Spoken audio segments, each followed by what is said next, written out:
until that time, the Jewish leader, the spiritual leader, they said to the people, okay guys, it take a long time, we have a lot of problems with the local people here, let's build a replica of the synagogue, replica of the temple. It's written little temple, Mikdash Me'at in Hebrew is written, little temple, in every places. But don't sacrifice, don't do fire, foreigner fire, strange fire, everything. Instead that, they made order book. And the order book is a lot of blessing, a lot of chapters from Psalms book, from different places, Song of Solomon from different places, from the Torah. And they said by the way, everybody was farmer, okay? So they said, by the way, when you harvest your field on Sunday, and you go to the market to sell your stuff at the market, sometimes it was 10 mile, 15 mile, please go to the synagogue at the city. Okay, not every village with 2-3 families that had synagogue, at the city. So please go to the synagogue and listen, okay, to the Torah.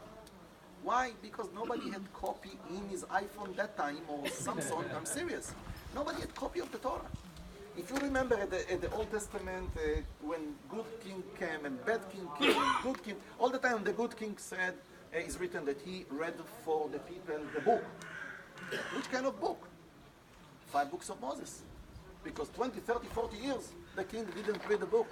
The people start to do a lot of evil thing and everything. So now they said, guys, Monday, Thursday, when you go to the market, you harvest Sunday, sell on Monday. You harvest Tuesday, Wednesday, sell on Thursday, and Friday prepare for Shabbat. And Shabbat, we will read all the part of 5 books of Moses, actually divided by 52. And when the Greek Empire came, the Greek Empire said, actually they were more mean than the Roman, just let you to know. The Roman didn't care about our spiritual life. As long as you get me tax on time, that's all, I don't care. Do you want the temple? Herod the Great built for them, amazing temple, okay? A circumcision do, redeem ceremony do, a bar mitzvah, lay hands on you, rabbi, no problem, do. Give me the tax. But yes, but the Greek Empire was so mean, they want to take our identity. They took the temple, they sacrificed pigs on the temple. It's really bad for us. And they actually said, not read the Torah at Shabbat. No circumcision, not redeem ceremony, not a lot of things. Not read the Torah at Shabbat in the synagogue. Guys, it's really bad. Some people read the Torah and they kill them. So the Jews said, you know what? Let's find, overtake law, like very good lawyer, Jewish lawyer from New York. If we cannot read the Torah, our Old Testament is based by 3 parts: Torah, the prophets, and the written. If we cannot read the Torah at Shabbat, we will read actually the same subject. Okay, last week was Genesis 18, that God revealed himself to Abraham in Alonei Mamre. So they find another chapter, one, but actually it's not chapter, because the chapter and the verses came to us at the 7th century's navigator system, how to find exactly in which text we're talking about. But actually, they said, let's read from the prophet's book. But where exactly? If we have in this book, Genesis 18, God revealed himself to Abraham in Alonei Mamre, and another few chapters later, so let's find another common subject, another place from the prophet's book, but with the same subject, that God revealed himself to someone. And week after that, if, for example, the 10 Commandments, they will find something else connecting to this. And by this way, they choose 52 chapters from the prophet's book, and they call this Haftarah. And it was like this more than 150 years. Nobody read, maybe underground they read the Torah, but most of them read the prophet book at the synagogue, and that's all. They saved the life of the people. One day, we kicked away the Greek from here, and 167 BC Hanukkah, done. That's all. We received our self-autonomic regime until the Roman came. I talked to you about this yesterday. And everybody was happy. Now circumcision, this and this and this, everything. And also, we can come back to read from the 5 books of Moses. Everybody happy. So people said, one second. What we will do with the Haftarah from the prophet's book? 150 years, all my children, read for this in Bar Mitzvah and everything. They thought a lot and said, you know what?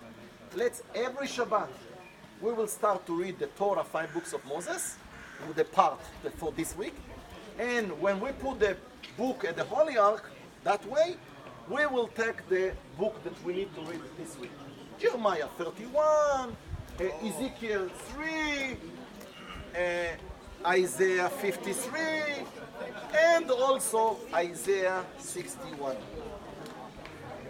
And one day, young rabbi came to the synagogue. He was at the wedding few weeks before. Remember, in Cana village. And he was ready to do, believe me, even whiskey from the water. Everything, not just wine. But he was youngest than 30 years old. You know, he have to be under the standard of the local people. Also, not just under the standard of God. Because the people can say, yeah, you came from heaven as a God, and you talk to us, you didn't go through our step in our life, our tough time, and I will talk about this soon, and under a lot of suffer, Yeshua came to be under also our standard. No discount. He's supposed to be in all the places. So he waited until he became to be 30 years old. Remember, at the wedding he said to his mom, woman, be quiet. The time didn't come yet. A few weeks later, guys, he came to the synagogue and the people was close to him, like Chris and the pastor, close to him many years since teenager. And they have another friends came and they said, wow, you have to hear this guy, he's going to be rabbi today. And you have to hear his message. Why? Another person came and said, don't go home, stay until the end. This guy going to talk today. You don't know which message we're going to receive today. I know him. We grew up in the same school. That's what I want you guys doing when I'm preaching. And they finished to do everything, finished to read a big part on the prayer of Shabbat. People maybe came with the best clothes that they made. They come to receive blessing from this guy and everything. And they finished to read the Torah, put the Torah at the Holy Ark, close it, put the Lord, and they took the book that they prepared us one day before. They opened for Isaiah 61. He didn't choose what to read. Every year, the same Shabbat, they read this chapter. And he read for them. And at the end, he said, you know what? Yeah, let's read it.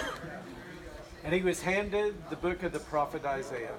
And when he had opened the book, he found the place where it is written, the Spirit of the Lord is upon me, because he has anointed me to preach the gospel to the poor.